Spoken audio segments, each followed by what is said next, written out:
Lama. Okay. There's one spot left.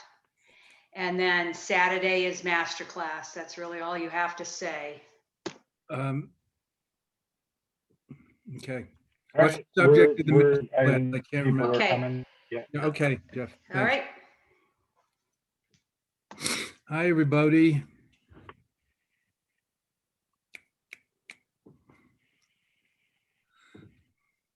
I don't even know what this means, but I saw some young people doing it, so I'm cool.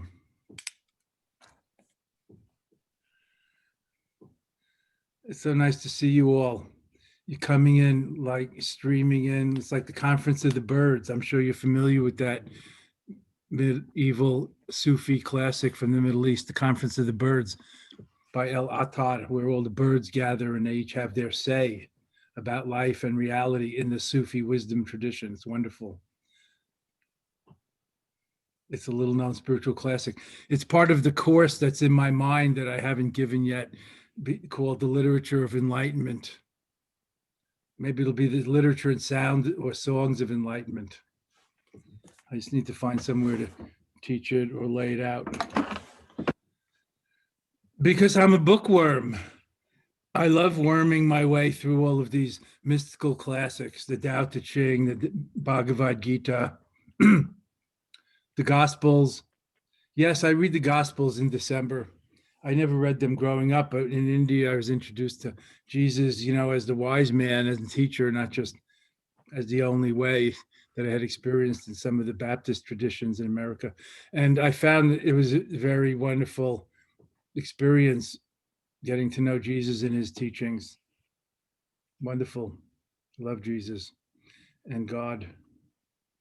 Although as a Buddhist, we don't talk about that much. I don't think Buddhism should limit us or any ism. What do you think? That's not what it's about. It's about liberation, freedom, which means spontaneity and authenticity, not membership.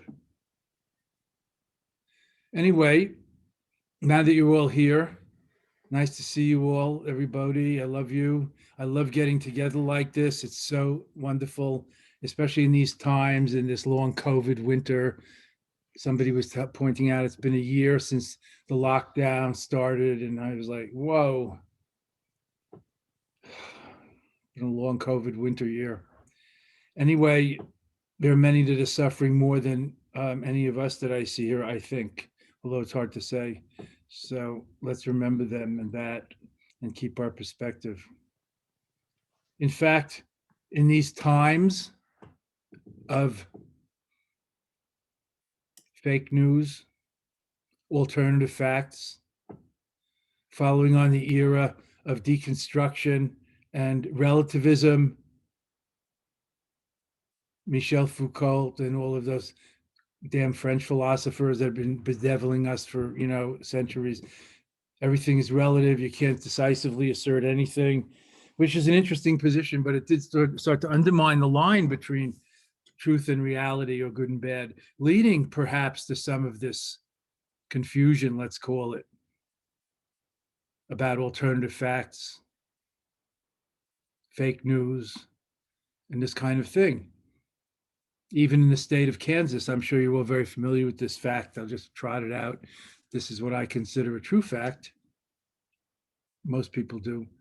Kansas Board of Education and 80% of the people in Kansas have voted and decided that creationism, the biblical story of how God created the world in 6 days, should and must be given equal time and be taught to the school children in Kansas, as well as Darwinian evolution, as if it's an alternative theory, not just a religious, cosmology, or dare I say mythology, but as an alternative theory of history and evolution.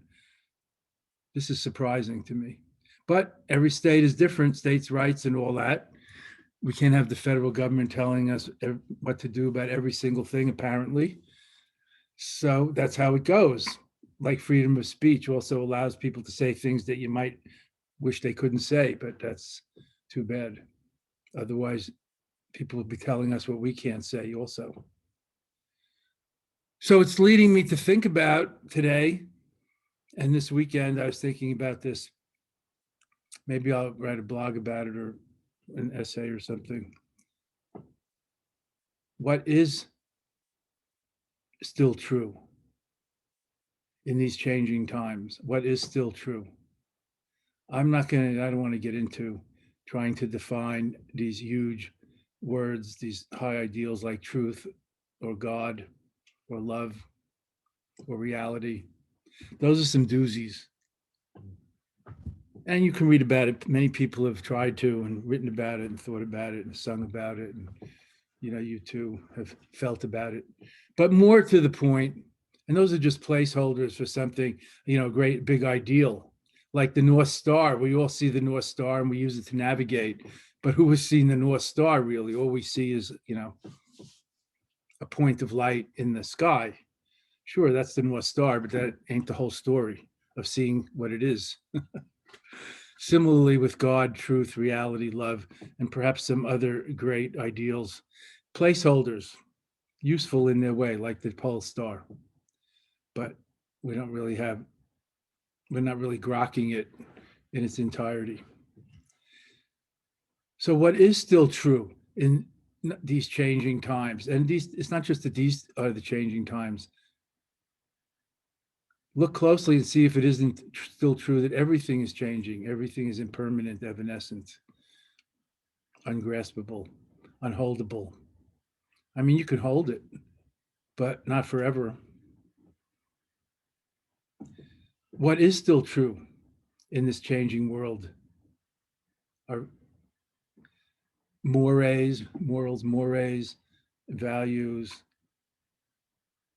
even science changes a lot every 10 or 20 years. I find out eggs are bad for me, or maybe now they're good for me, or coffee or chocolate.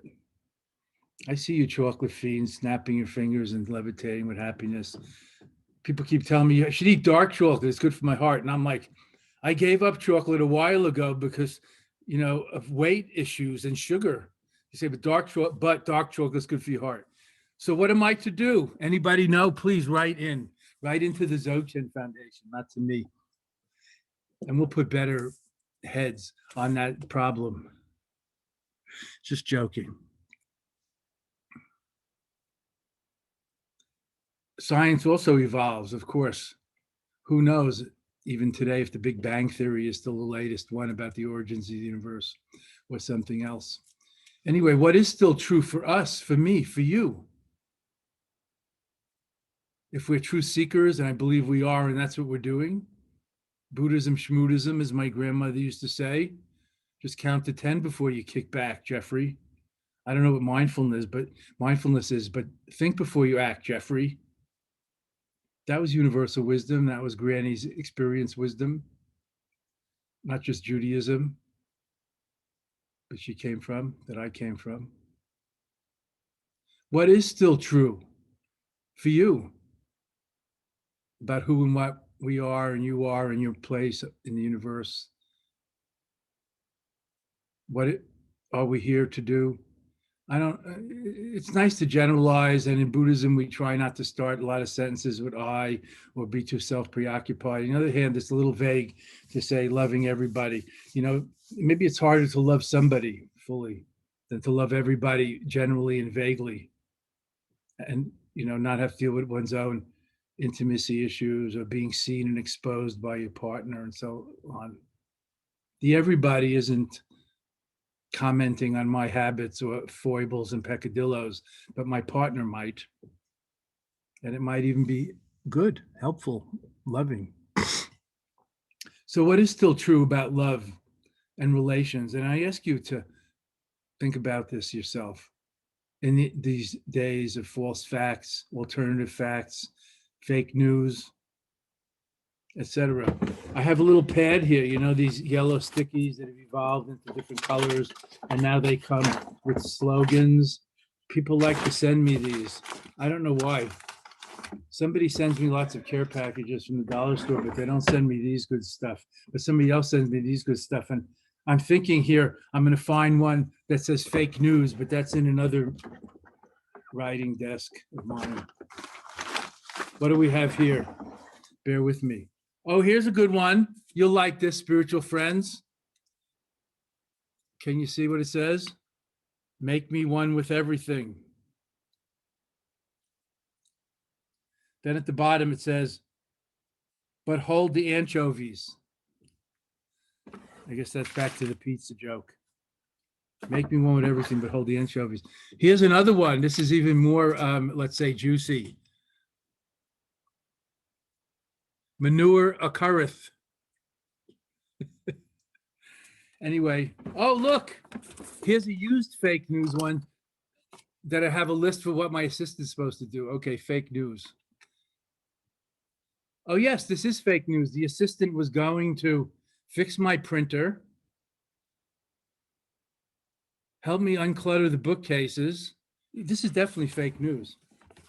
Anyway, you know, we've heard other fake news repeated many times, even by people in positions of power, like the president saying how his inauguration was the most attended in history, and other news facts that he kept repeating, which were more harmful even than that. I'm not going to go into that, but he's not the only one. I have another one of these, and you know, I'm showing this to you because you might find these useful. I mean, this is really, you know, I'm a serious Lama. An American intellectual. They're serious, Stas. There's another one. It doesn't say fake news. What it says is bitch citation. Anybody seen that? It's like yellow sticky pen. And it has about 20 boxes you could check. So I don't know. When it came to me, I thought, who do I know who are bitches? Well, I have a lot of bitches. They're all my bitches. But I know I'll check off a few ridiculous boxes and put it on the windshield wipers of my next door neighbor's wife's car. They have 2 cars, so I think they can handle a little ribbing. They're fine. They're actually lawyers, so I run the risk of getting sued, but I don't mind. And I checked off a few boxes there, including things like odoriferous and I don't know, needs a new mate. You know, just ridiculous boxes that they make. So there's a lot of fake news around today, and also we can have a lot of fun with it. So it's not entirely woeful, the situation. It also leaves room for creativity and choice. You know, with freedom comes an opportunity, and also responsibility. So if we can exercise our adult inherent freedom of being, then we are responsible for the results. We can't blame others, you know, like I was just following orders, or that's what they taught me in school.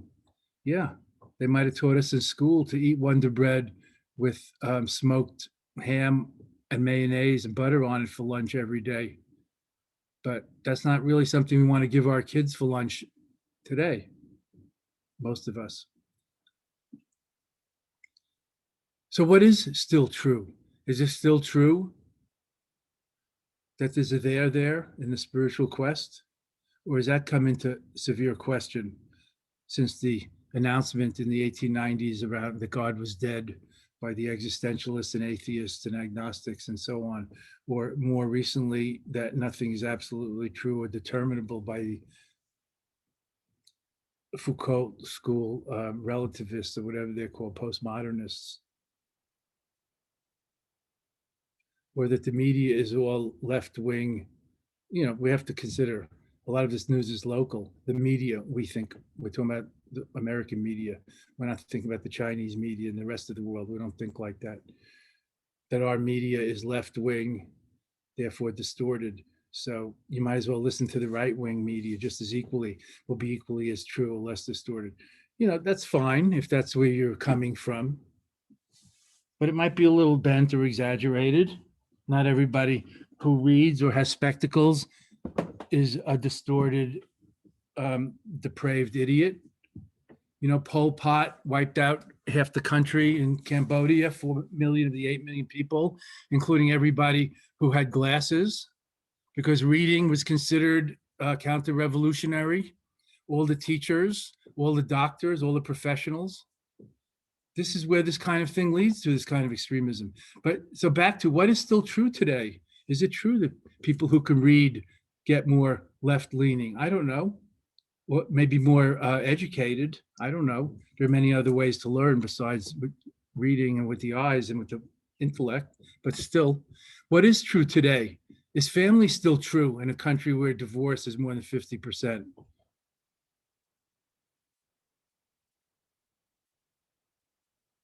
Are the old world founded ancient religions still true? Oh, I know. Let's get a new world religion. How about the Latter-day Saints, the Mormons? Is that maybe that's better? That was discovered 150 years ago. Or the Quakers that started in England and here. No, I don't think age is any guarantor. So it's up to us what is true to find out, not just to believe, but to investigate, to inquire, to be very honest, to try to see through self-deception, to clean our windscreen and see in front of us so we can steer the vehicle of our lives a little better. Meditation is like that. It helps clear our windscreen. When I get clearer, everything becomes clearer. It's kind of a obvious law, universal law, not just for meditators or Buddhists.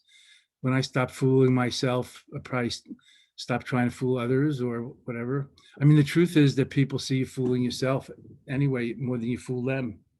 Sometimes we're the last person to know that everybody sees what we're hiding. So what is true? What is still true amidst all of this swirling and whirling, demystification, postmodern deconstructionism, existential pessimism, and so on? You know, the great existentialist Jean-Paul Sartre, one of his most famous works is called No Exit. He wasn't quite as depressed as Friedrich Nietzsche with his Superman complex and philosophy, who died crazy in the street, hugging a horse and crying, and lived the rest of his life in a mental institution. Nietzsche, the great philosopher. Sartre wasn't that crazy. In fact, Sartre was on French TV, mainstream TV in Paris, you know, French TV, which is so much more an intellectual and Catholic country than our Protestant country. Every Friday night for decades in France. That's the kind of country that was until very recently. But his famous work was No Exit. He was so pessimistic. He said, famously said, hell is other people. Holy crap. That ain't the motto of our Sangha. Sometimes I feel like hell is a committee, but that doesn't necessarily bear on the subject. So let's drop that bureaucratic concern. What do they say? If you have a committee that wants to make a horse, you could probably end up with a camel with all kinds of disparate parts that don't seem to go together. Anyway, camels are good in the desert, you know. For everything there is a season and a time for every whatever craziness under heaven. Let's just keep it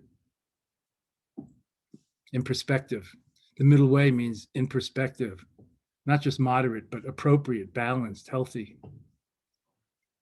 Not narrow and rigid, but not just vague and floppy, hoppy, poppy either.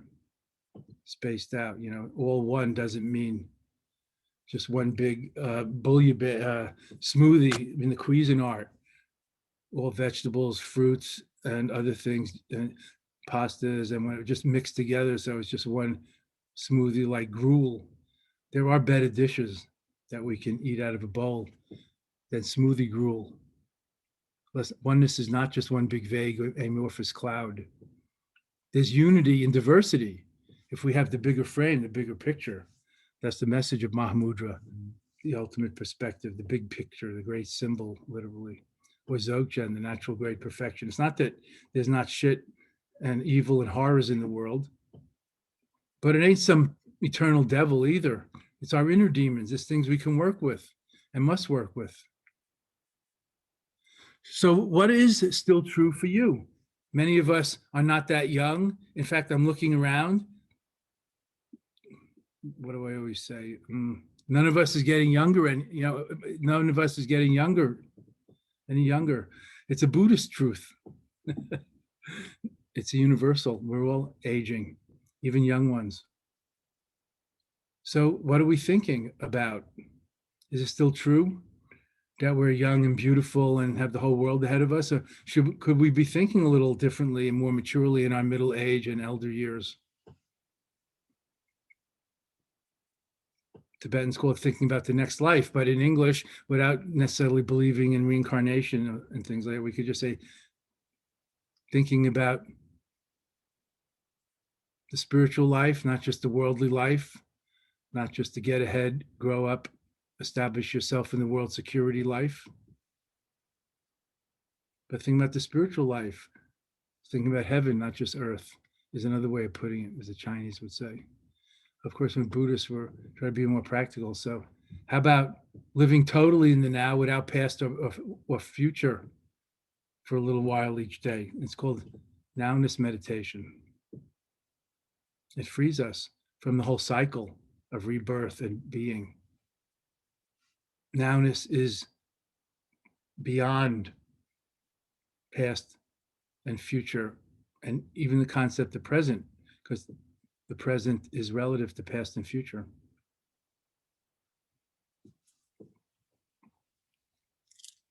Each moment is just like a bead. It's we who string it together into a rosary, a mala, a necklace, a noose, handcuffs, bonds, whatever. You know, now it's a necklace. Now it's a wrist something. But what is it really? Take away the string of our crazy glue of our continuity, our memory, and our concepts. And it's just bead, bead, bead. It's now, now, now. It's always now. There's nowhere else you can be. Even thinking of the past and the future is nowness awareness, remembering and planning. Think about that. It's very profound. You don't have to stop planning to live in the nowness, to be here now fully and totally. To get not just from here to there, the other shore of enlightenment across the boiling ocean of samsara, as it says in some ancient texts, but to get from here to totally here on your Buddha seat, sitting Buddha, standing is standing Buddha, as some other scriptures say, the Zen scriptures. Talking is talking Buddha. I guess zooming is zooming Buddha. I don't know why the Zen masters didn't say that of old. They had all kinds of other things say, if you really look into like the Chinese and Japanese newsletters, I was going to say Zen scriptures. It says things like, what is Buddha? Toilet paper. People have said, why is that? Masters have commented, probably because the master had toilet paper in his hand at that moment. So shitting Buddha, crapping Buddha, crying Buddha, even sleeping Buddha. Same Buddha nature, different temporary states, sleeping Buddha, awakened Buddha. That can relax us a lot about the Great Enlightenment quest, which is not just one more self-oriented, self-improvement project. So what is still true today? I ask you to think about, contemplate, ponder, journal about, meditate on, inquire into, try to intuit directly. I love meditating because for me, meditating isn't a lot of things that it used to be, or that it sounds like when you hear about it. It's not thought stopping or swatting. It's not a self-improvement project. There's no separate self to improve. Can't be improved. It's so relaxing, grounding, centering, and even these we can make into concepts. So please don't. Coming back home, quote, to myself, to my transpersonal being, not just to my small self with its daily preoccupations, concerns, worries, memories, and fabrications. Just being. But who knows how to be? It's like the fish doesn't know the sea it's in. We are already. So just being isn't something we can do anew. So what is still true? Maybe that, what level of truth do we want to deal with in reality? A philosophy, a concept, or an experience of just being, and not have to be a being or this kind of being or that kind of being, a male being, a human being, a female being, an older being, a younger being, a beautiful being, an ugly being, a tired being. These are all just temporary states of mind, like ice and water. like the ocean and waves and froth and foam. Same, unity and diversity, same nature, different states. I think that could still be true, but check it out. There may be alternative truths to everything is impermanent. Check it out. Maybe, theists might say, well, God is not impermanent. A Buddhist thinker would say, show me, how is that? What is God? That, what kind of thing is eternal, not impermanent? And then it gets into the realm of belief, or because it says it in a book. So it's very challenging to get to the bottom of things, if there is a bottom. So Buddhism usually takes a more non-affirmative approach. I don't want to say negativistic, like talks about emptiness rather than oneness. Or not two is the way of saying it in Buddhism, non-dual, not two, not oneness. That's a more Hindu or theistic way of saying it. Wholeness, coherence, completeness, the mandala principle, unity and diversity. In Chinese, the myriad things, as if it's a set of things. Buddhism says the groundless and boundless Buddha nature. So getting to the bottom of the groundless and boundless is kind of a koan, a conundrum, a riddle. How do we get to the bottom of this kind of truth, if it's even true, which is worth questioning? The groundless and boundless. Shunyata Jnanavajra, the empty, open, infinite awareness diamond, or our Buddha nature, our true mind, our Buddha-ness, our awakened heart mind, whatever you want to call it. God's eye, maybe, is the view. Let's not harp on the word God for the moment. On my first travel overland to India in 1971, I just graduated from University of Buffalo. I was all of 20 and a half years old. I went to Europe and overland myself. I met some friends, some guys on the road in Greece and Istanbul, Turkey, and we traveled together overland to Afghanistan in a Volkswagen bus to share gas with some other people, 10 of us in a Volkswagen bus on the old unfinished Asian highway from the Bosporus at Istanbul, the meeting of Asia and Europe, to Kabul, the capital of Afghanistan, which was a peaceful, sleepy capital, old-fashioned city in those days before the Russians and Americans bombed that country to dust. It was 1971. We drove through Herat in the west, Kandahar in the south, to Kabul in the center, or west, east, heading east towards India. And then we went up for a few days of relaxing and touring, let's say, or tourism. I'm like the American tourist, at least I was in those days. We heard that the biggest Buddhas in the world were the twin Buddhas of Bamiyan out in the desert, which had once been part of the Silk Route between China and the Middle East and Europe. A verdant green valley, lush, a place where Buddhism had thrived over 1,000 years ago, and the monks and probably nuns had carved out these two giant Buddhas out of the cliff. They hadn't built them. They took the cliff away around it. So it was like a great giant cave niche in the mountainside with these two standing Buddhas. And we don't hear about this much these days, except that the Taliban bombed it and destroyed them because Islam, supposedly, and radical Islam is against all images. So they destroyed it with dynamite and artillery. As Stephen Buddha said, when I was thinking, well, we should try to have that rebuilt as a international heritage monument, or have some beams like we used to have in New York for the destroyed World Trade Center towers up in the air, like virtual or holographic towers. We could have virtual or holographic Buddhas where the Buddhas were. And Stephen Batchelor said, they didn't destroy the Buddhas. We don't need to replace the Buddhas with some other kind of Buddhas, do we? Like no Buddhas, like what Buddhas? Like sounds like a lot of work when there's nothing to do, really. No loss and no improvement. Anyway, that's one side of it. So we climbed up inside the Buddha statues, which had steps, and you could go up and look out through the eyes. Each eye was like this big, like a window without glass. And you look out over this desert, what used to be a lush valley on the Silk Route with a river going through the valley and a lot of growth.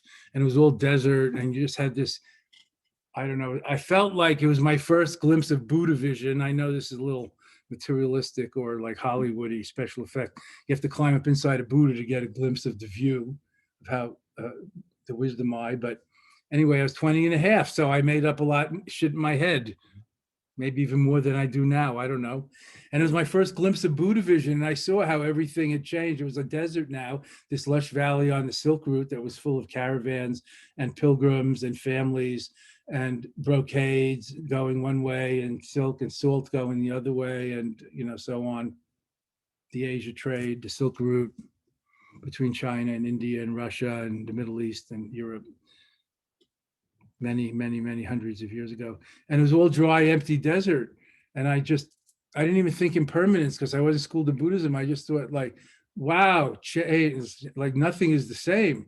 Like this is like the cosmic view of eternal time and space, not just, a little, 1 year it's the Silk Route and another year it's like the Gobi Desert, kind of like episodes of some kind of a science fiction series. My mind went, ooh, like the big eye of the Buddha gaze, seeing the Buddha vision.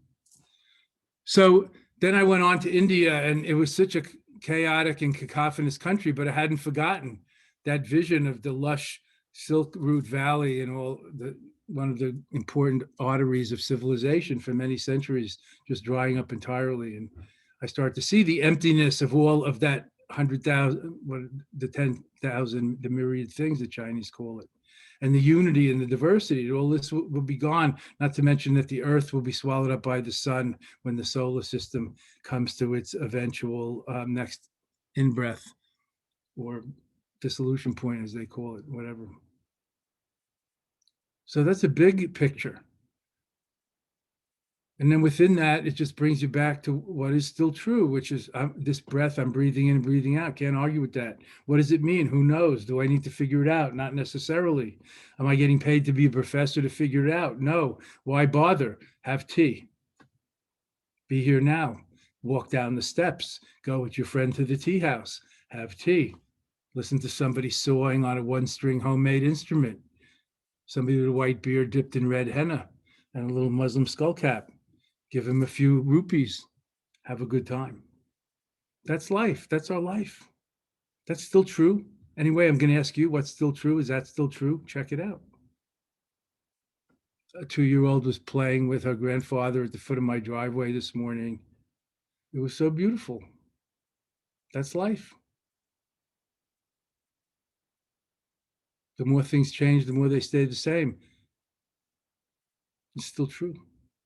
Anyway, to our practice, to my point, which is always Dzogchen. You are Dzogchen, you are it.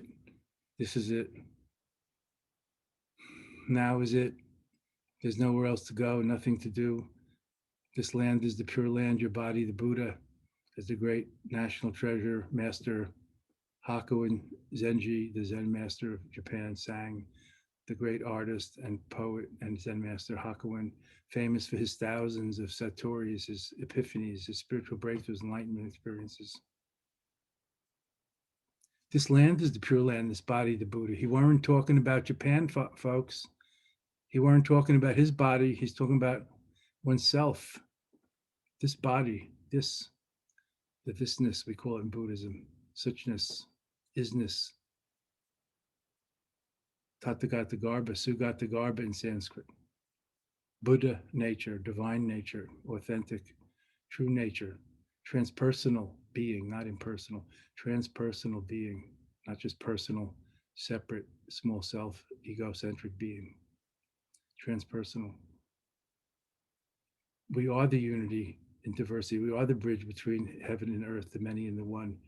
We also contain a myriad parts, probably 10,000 at least or more. And that's not even counting at the atomic or molecular level.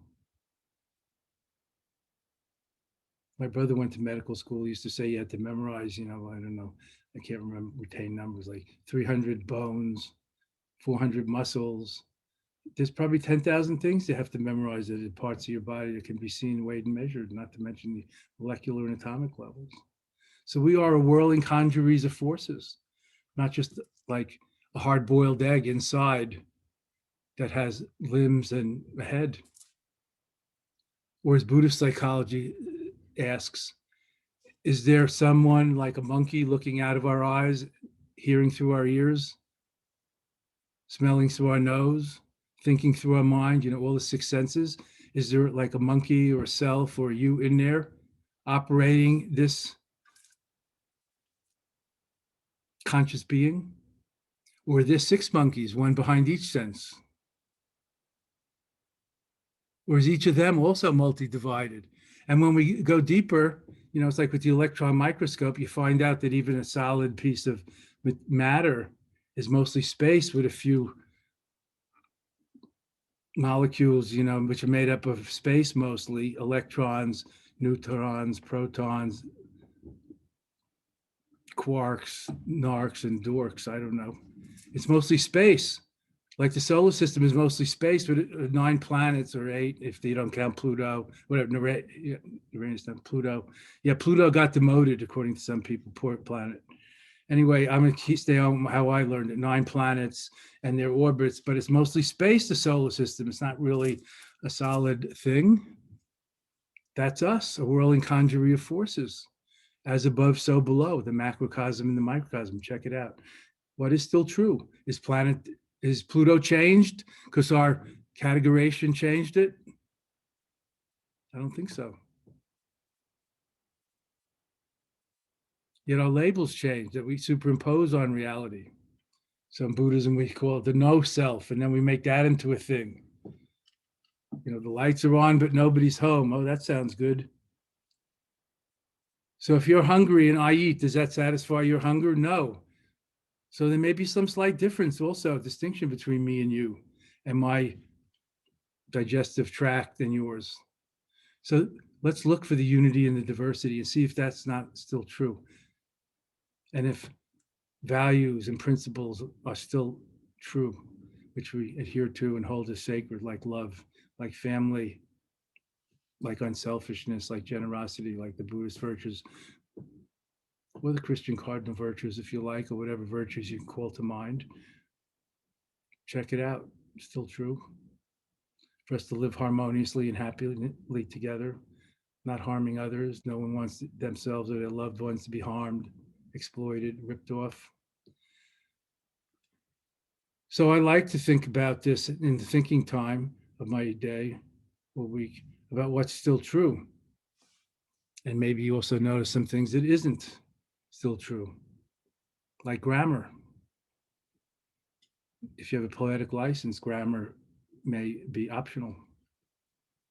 And who gives poetic licenses out except yourself? So American Buddhas awaken, throw off your concepts, your chains, even for a moment. It doesn't mean you have to be gaga, anti-intellectual, or overly simple-minded. There's a difference between simplicity and oversimplification. So now let's start with a little compassion chant, have a little guided meditation. We'll go out singing and praying, and perhaps have room for a question or two. And see if the natural great perfection, the nowness awareness, the natural meditation is still true today. I mean, you never know. It was true for me this morning at 7 a.m., but with the time change, maybe it's a different era, not just a different hour. Just as an aside, I wonder how many people here today, or if half the people didn't turn their clocks ahead. I got messages from any number of people who know what a absent-minded obsessor I've become. Oh, nice to see you all. Thank you for bearing with me with my rant today. I don't have to do this. I do this on purpose, you know. We could just sit and meditate, but I've been getting the feeling that just sitting and being quiet together may not entirely be the best use of this time online together, since you can do that yourself and with any number of other teachers or with my videos. In fact, I was at my friend Anasuya and Dr. Tom Wiles' house staying with them last spring, and they said, "Oh, have you seen Anam Tupten Rinpoche on Sunday at 1 o'clock?" That's like 10 o'clock in California time, where he lives in the Bay Area. Anam Tupten, you know, he's one of our favorite middle-aged, youngish Lama friends that he stayed with us, and he's a good friend of ours. Of course, we look up to him. He's a wonderful, great Lama also, but he's very, very humble. He doesn't even use the word Rinpoche much, or Tulku, which he is. So if you look at his books, it says Anam Tupten. He's a very learned and accomplished Lama, wonderful. Probably psychic also, I've noticed. Wonderful friend and Lama. He was leading meditation, and he's sitting there like this. And I wasn't, you know, I didn't look it up. I wasn't really tuned into what the hour was or the time period, or, you know, what he said he was going to do. So he was sitting there meditating, and we were meditating, the three of us, or maybe there were four of us, maybe their grown daughter was there. And the dog was there, let's not forget. And the dog is a good, you know, sitter or liar downer. And breather. You can listen to her breath and snoring if you can't stay with your own as an object of concentration. Anyway, Anam Tupten's sitting there like this, and we're sitting there like this. And for the longest time, I mean, he said a few words and then he started the sitting. And we had an iPad set up so we could all see it. No, I think it was maybe a laptop as a decent sized screen, so we could all see it from our seat. And we're sitting and sitting, and we're all experienced sitters and people who've done retreats and know how to meditate for 45 minutes, an hour, like that. We're sitting and sitting, and then it starts to be like 45 minutes or an hour, and we're thinking he wouldn't just sit there for an hour. It's probably an hour session. He would say some words, he'd say some chants, he'd do some dedication merits. So somebody checked, and the computer had frozen long ago. That was us meditating live with the Lama for 45 minutes or an hour.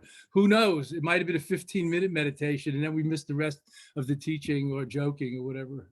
Anyway, when we really met, you know, is it still true? We were meditating with the Lama when the computer had frozen, not the Lama. Who knows? These are questions only the wise and the childlike can answer. Anam Tupten Rinpoche, check him out. He's one of the best of the new lineage masters in our great ancient yet timeless and timely tradition. He's a real meditation master, spiritual master.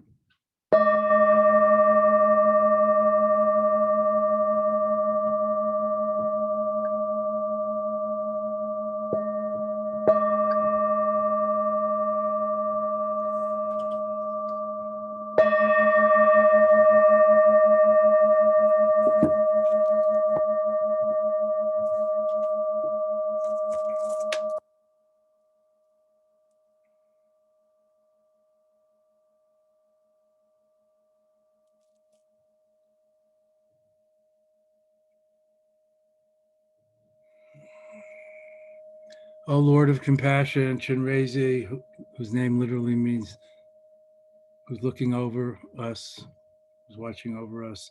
Avalokiteshvara, whose name means the love Lord of the world.